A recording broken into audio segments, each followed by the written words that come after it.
সময়টা ২০০২ সালের পরবর্তী কোনো এক পহেলা বৈশাখ। রমনার বটমূলে যখন বর্ষবরণের উৎসব চলছে, ঠিক তখনই ক্যামেরার ফ্রেমে ধরা পড়েছিল এক ঐতিহাসিক মুহূর্ত। ঢাকাই সিনেমার গণমানুষের নায়ক মান্না এবং বর্তমান প্রধানমন্ত্রী তারেক রহমান দুজনের হাসি মুখের সেই ছবিটি আবারও সামাজিক যোগাযোগ মাধ্যমে ঝড় তুলেছে। ১৭ ফেব্রুয়ারি নায়ক মান্নার মৃত্যুবার্ষিকী, আর কাকতালীয়ভাবে এই দিনেই তারেক রহমান গ্রহণ করেছেন দেশের ১১তম প্রধানমন্ত্রীর দায়িত্ব। এই বিশেষ দিনে ছবিটি ভাইরাল হতেই সবার মনে প্রশ্ন, সেদিন তাদের মধ্যে কি কথা হয়েছিল।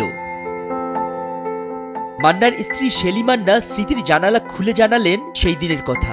সেই দিন মান্নার অভিনয়ের প্রশংসা করেছিলেন তারেক রহমান। দুজনের আলাপে উঠে এসেছিল দেশের সিনেমা, সংস্কৃতি আর রাজনীতির মাধ্যমে দেশ সেবার প্রসঙ্গ। মান্না রাজনীতিতে সক্রিয় না থাকলেও তারেক রহমানের আন্তরিকতা তাকে মুগ্ধ করেছিল। টাঙ্গাইলের সৈয়দ মোহাম্মদ আসলাম তালুকদার থেকে রূপালী পর্দার মান্না হয়ে ওঠার গল্পটা ছিল সংগ্রামের। দাঙ্গা, আম্মাজান কিংবা লুটতরাজের মাধ্যমে তিনি হয়ে উঠেছিলেন শোষিত মানুষের কণ্ঠস্বর। মাত্র ৪৩ বছর বয়সে ২০০৮ সালে তিনি না ফেরার দেশে পাড়ি জমালেও তার রেখে যাওয়া কাজ আজও অমলিন।